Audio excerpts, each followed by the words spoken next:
सुनो, चैनल को सब्सक्राइब करो, उसके बाद घंटी बजा देना ताकि अगली वीडियो आपसे मिस ना हो पाए। Thank you.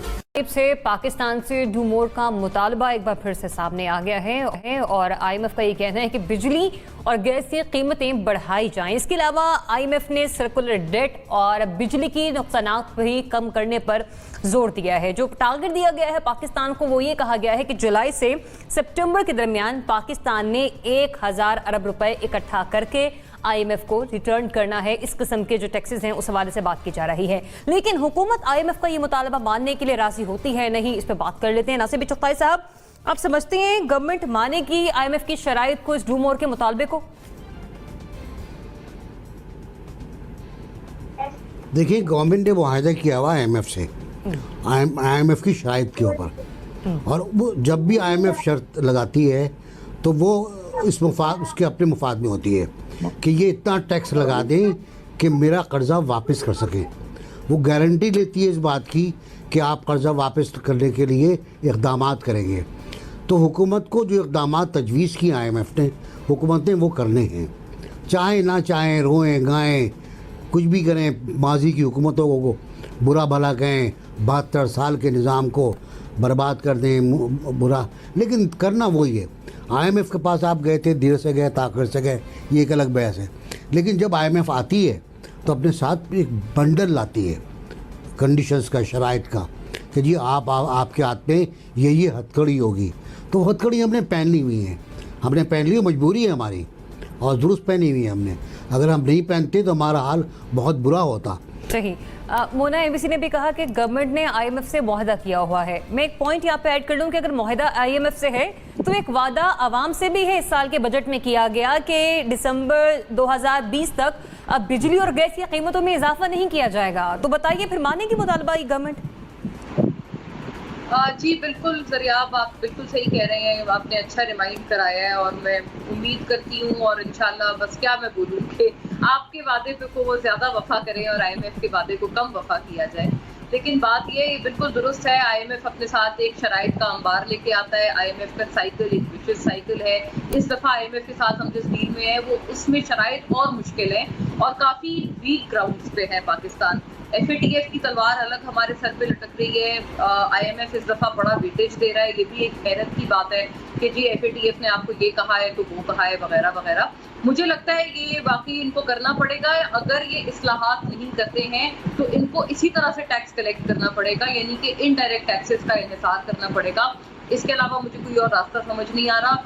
ऑलरेडी कोई 212% तक मेरा ख्याल है गैस के निर्भ बढ़ चुके हैं, क्योंकि जो सब्सिडी पहले दी गई थी वो विड्रॉ की थी, और पहले जो डील्स रही है आईएमएफ के साथ उनको हम किसी न किसी तरह आमादा कर लेते थे कि जी ये सब्सिडी इंटैक्ट रहने दें। मुझे लगता है इनको चाहिए मजीद बातचीत करें। अवाम यकीनन मजीद महंगाई का बोझ इतनी सूरत हाल में नहीं उठा सकते हैं, मुझे लग रहा है, लेकिन फिर भी मैं एक चीज़ मुझे लगता है कि ये गालिबन करेंगे। फिर भी उसका रीजन मुझे ये लग रहा है कि वजीर आजम साहब ने अब से कुछ रोज पहले एक कॉन्फ्रेंस से खिताब करते हुए ये कहा था कि इस दफा शदीद गैस का बहरान आएगा, और साथ साथ उन्होंने ये भी कहा था कि जो सब्सिडीज हैं वो डायरेक्ट अच्छी जगहों पर नहीं लग रही और गुर्बत के खात्मे के लिए डायरेक्टेड नहीं है। तो लिहाजा वो एक ऑलरेडी हिंट मुझे लगता है दे चुके हैं कि वो मजीद सब्सिडीज अगर विड्रॉ करते हैं तो ये खदशा मुझे है। और मुझे लग रहा है कि जैसे उन्होंने एक प्रेपरेटरी स्पीच आवाम के लिए दी थी कि जैसे गालिबन अनफॉर्चुनेटली अगर कीमतें बढ़ानी पड़ जाए उनको, ये जो शराइत हैं इससे हुकूमत बखूबी वाकिफ है,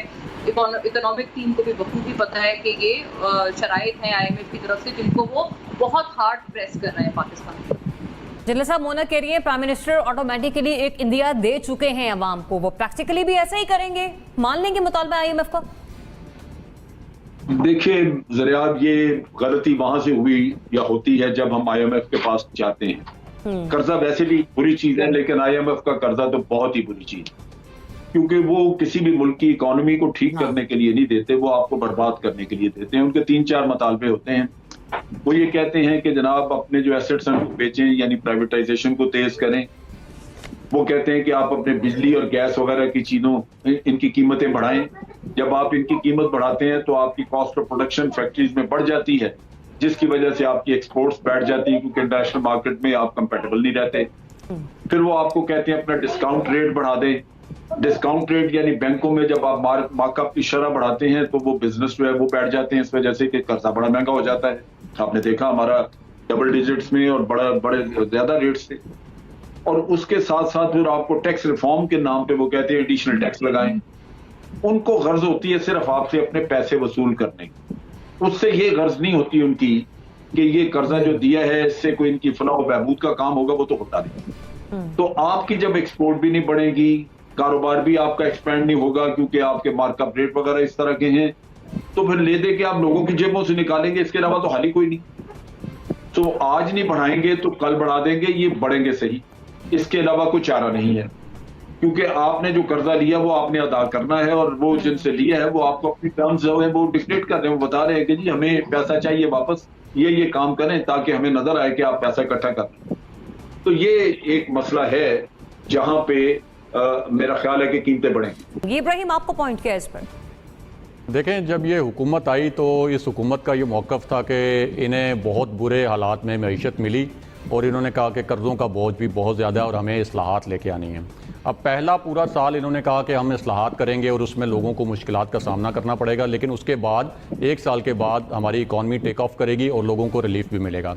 अब वो जो पहला 1 साल था जिसमें रिफॉर्म्स हुई, उसके दौरान हमने देखा बिजली गैस की कीमतें जो हैं वो 200-300% तक बढ़ गई, सब्सिडीज़ सारी ख़त्म हो गई। लोग फाइनेंशियल डिसिप्लिन तो शायद हुकूमत लेके आई हो, लेकिन उस फाइनेंशियल डिसिप्लिन के दौरान बहुत से लोग बेरोज़गार भी हो गए। लेकिन फिर हमने देखा दूसरे साल के अंदर भी वो टेक ऑफ इकॉनमी का हमें अब तक नज़र नहीं आया। 2 साल कंप्लीट हो गए और अभी भी वो रिफॉर्म्स का अमल जो है वो जारी है।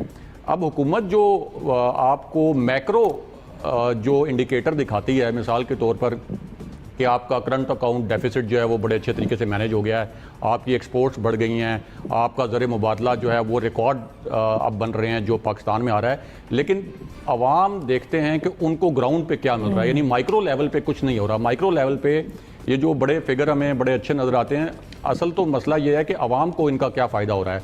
अब 2 साल आपके रिफॉर्म्स पे गुजर गए, लेकिन अवाम को ग्राउंड के ऊपर जो है वो रिलीफ नहीं मिला। ये जो आखिर में ये जो जिधर आज हम हैं, आपने सबसे पहले घबराना नहीं है।